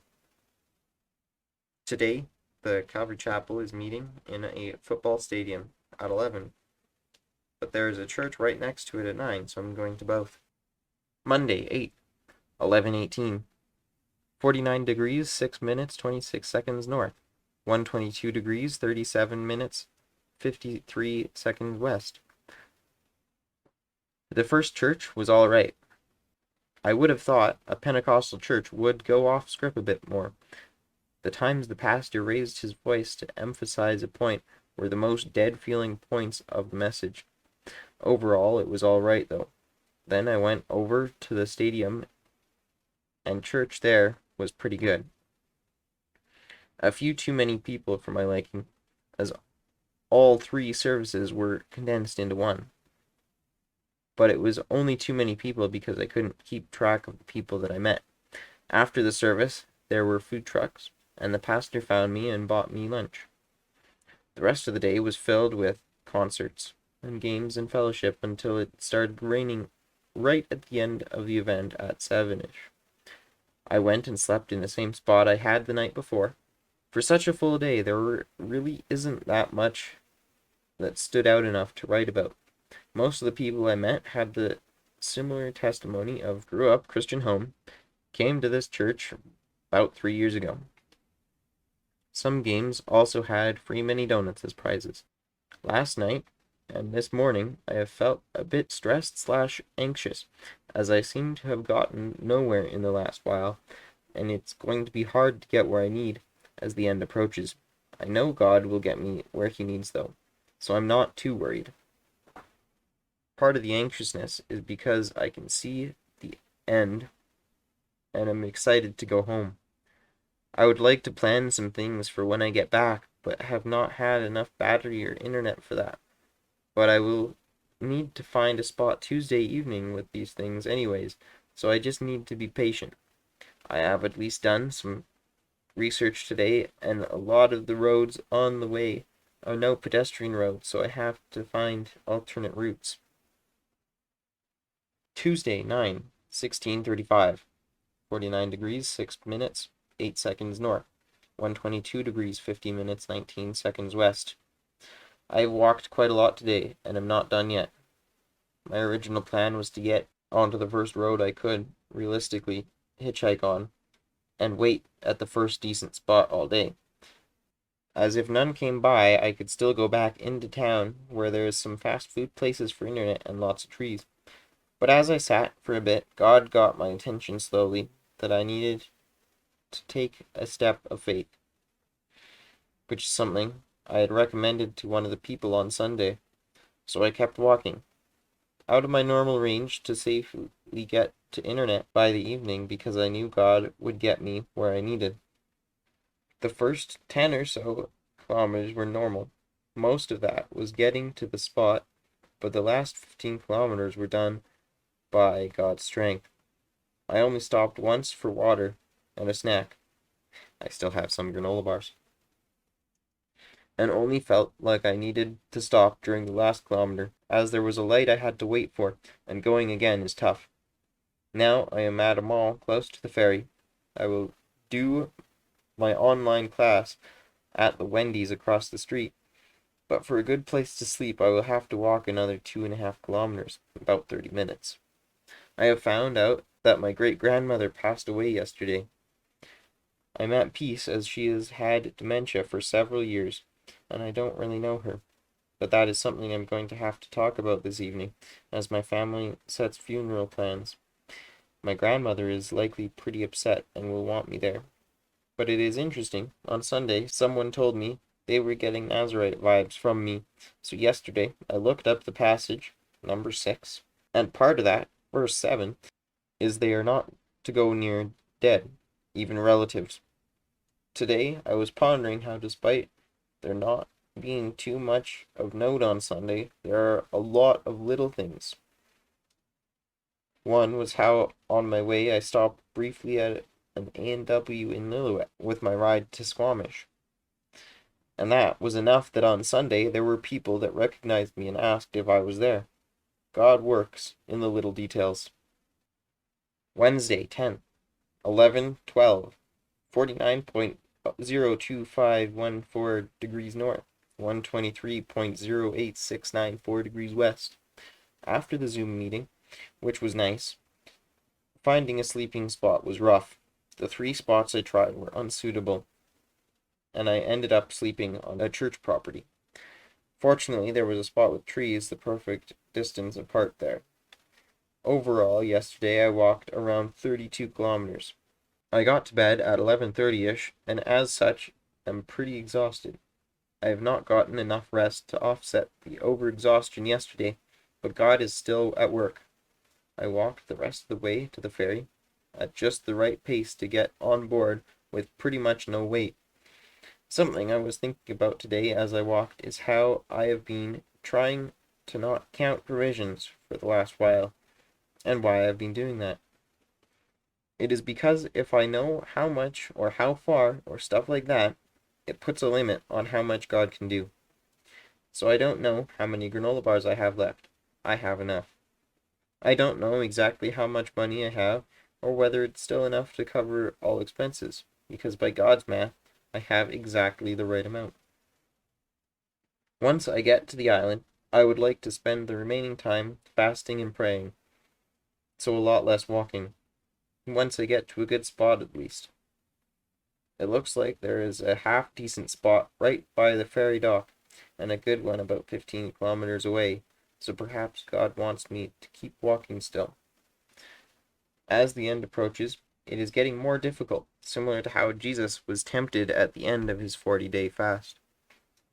Being on the island means that I could get picked up pretty much any time, as where I will be staying for the next week is roughly between Victoria Airport and Duncan. Wednesday, 10th, 1927, 48 degrees, 41 minutes, 12 seconds north, 123 degrees, 25 minutes, 53 seconds west. I have gotten to a pretty good spot, so I will have to pray and decide what I'm doing in the morning. There is an owl nearby. It landed in the tree above me to check me out. The clam I was carrying around finally died, allowing its shell to open. There were no pearls, but it was decently stinky. I was worried my feet were getting infection. It was probably a good idea to do a thorough check of my feet anyways. It's a good thing I haven't taken a vow, but only Nazarite in theme. Otherwise, I would have to start over. Again, see number 6. Thursday, 11th, 15:45. 48 degrees, 41 minutes, 12 seconds north, 123 degrees, 25 minutes, 53 seconds west. I have been spending the day here fasting and praying. I have only gotten out of the hammock once to pee, although I have been pretty squirmy. It has been a bit chilly today, which makes me a bit nervous about tonight. I also thought it was later in the day until just now, as I have had my phone powered off except to get the time of writing. My battery is at 29%, and I don't have any emergency battery charge. Praying has been good. I have determined not to host a barbecue when I get back due to family circumstances. Going to the young adults retreat is something I should try to do, as well as perspective on other things like career. I have at this point firmly decided not to edit this journal to keep it sincere, which means what I wrote on the 3rd is staying in, but I also feel it important to share all of it. Being comfortable is not what following God is. Most of this trip has been about not being comfortable, so if this brings discomfort, I will live with it.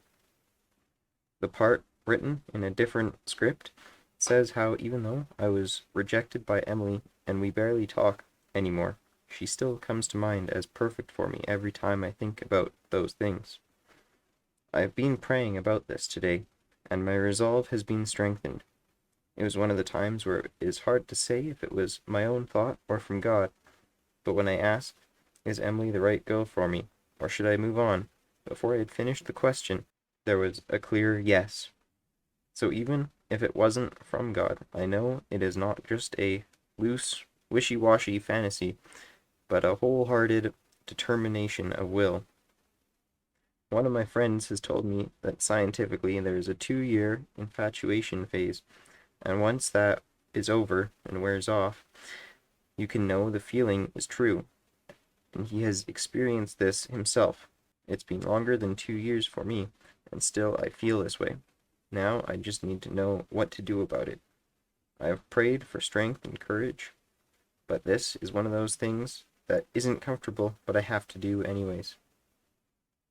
When the time is right to ask again, I'm worried that, like with the man in white, I will freeze and fail. For those that know this, Emily, I ask that you not gossip things like, Jonathan still likes you, or why did you turn him down? Or the opposite of, can you believe he thinks he's good enough for you? I know I am not perfect, and she has free will. Although most of today has been spent in prayer, or Bible reading, or playing Ocarina to the Lord, I did do one other thing. I sewed, poor quality, a strap onto my hat to help prevent the wind from carrying it away.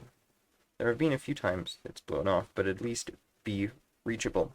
Either I got the time wrong, I've been writing for too long, or the forest is really dense to the west, but anyhow, light is disappearing now. One more day left. Saturday, 13th, 8:30. 48.50843 degrees north, 123.37643 degrees west. Once the bright sun disappeared, there was still light for a while, so it was just thick forest. I did not get much sleep that night, just because I was still in thought on various things. Friday morning was quite foggy. I did not have a plan for where to get to, because I wanted to just take things step at a time and listen to what God wanted me to do. Because it was the last day, I kind of purposed for it to be a double effort day, but if God wills. And so it was a wonderful day being with God. I would ask him when to stop or when to go again, and he responded immediately every time. He gave me enough rest to balance the walking. I wasn't counting how many kilometers, but looking at where I started from, in a straight line, it was 20 kilometers. I broke fast in the morning and ate the last few granola bars, which wasn't quite enough. Then I stopped for some blackberries to round off breakfast. Too many blackberries doesn't sit well with me, so I didn't want any more. So I was starting to get hungry again around lunchtime. I was sitting beside the highway for a while, with a sign saying Langford, as that is where I'm staying this week, but no one picked me up. I asked God if I should keep moving, and he said, not yet. A few minutes later, I asked if I should go across the street, where there was a McDonald's, thinking I might be able to find a charging point or get some food with the $2.30 I found on the road while walking. The response was, yes, but not yet. So once it was time, after another few minutes, I went across the overhead pedestrian bridge. While on that bridge, a guy on an electric scooter was passing me, but he stopped and offered me a muffin, so there was lunch. God is good.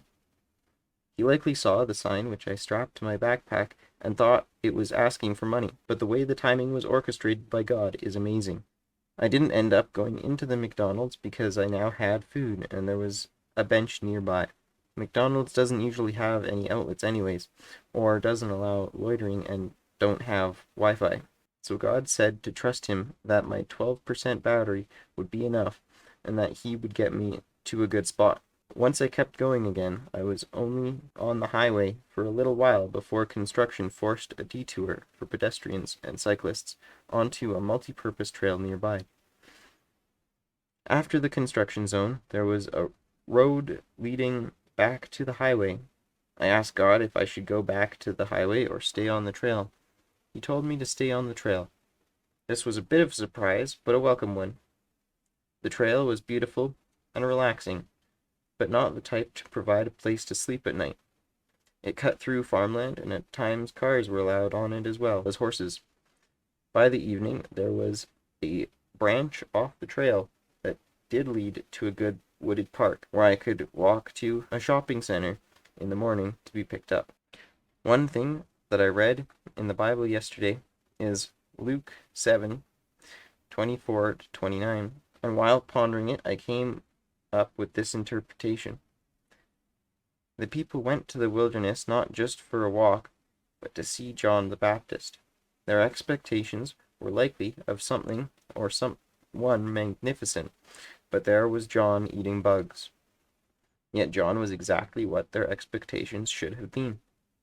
With this trip, I don't know what exactly I was expecting. The trip has turned out quite different than my initial expectations, yet I can see that how it has gone is exactly how God intended, and is what I should have been expecting. I could have been picked up last night, but to complete 40 days and 40 nights, I decided to spend this last night in the woods. Now I am finished, so I went to a grocery store for some breakfast, not worried about the spending. Then went to a Starbucks, where I am waiting to get picked up sometime before noon. Epilogue. The journey was much different than I thought in the beginning what it would be. I never had to eat dandelions or tree bark. There was much more hitchhiking than I thought there would be, but also much more sleeping outside than I thought for how much hitchhiking I did. And yet it felt right.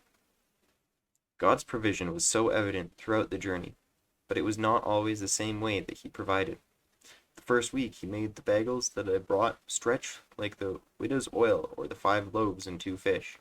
It was not because I was trying to stretch them, but every time I would take a couple bites, I would be full and have to put it back in my pocket. The next week there were free food events. I was not looking for a soup kitchen because I don't want to strain the resources for the people that actually need them, but God brought me there in Salmon Arm. Then, on Sunday, there was the potluck at church, which right beforehand God provided me with an apple tree so I had something to share.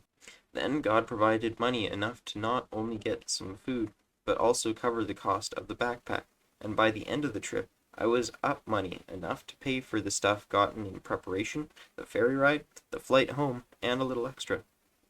There was only one day in which I did not have enough to eat, and that was the one day in the middle I chose to not listen to God.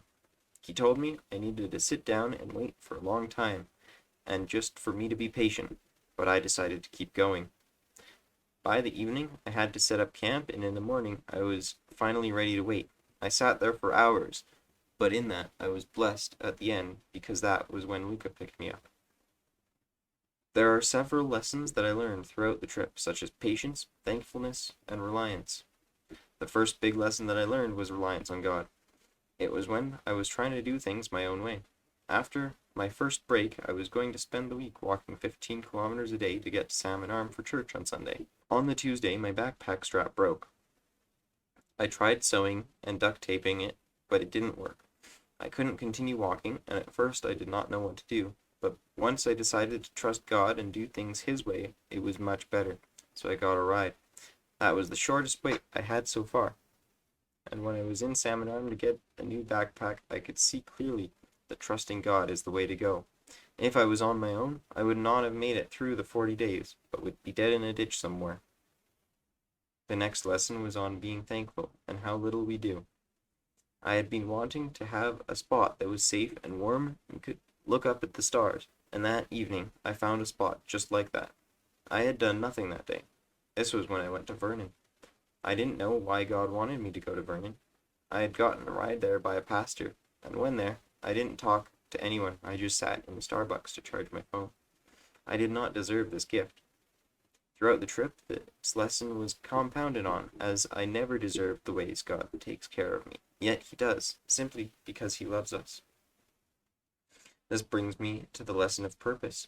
There were a few times that I would look for purpose in something. Like, why did God send me here? What needs to be done? What does God want to teach me? I learned slowly that the purpose is not as important as the process.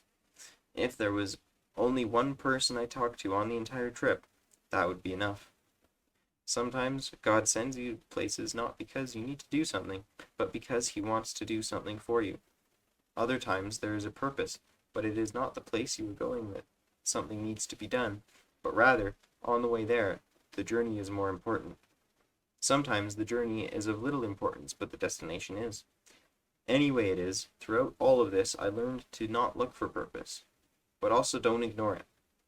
What I mean is this: when reading the Bible, we can get caught up in the text so that we learn we should do something, but the whole time reading, there was an opportunity to act out what was read.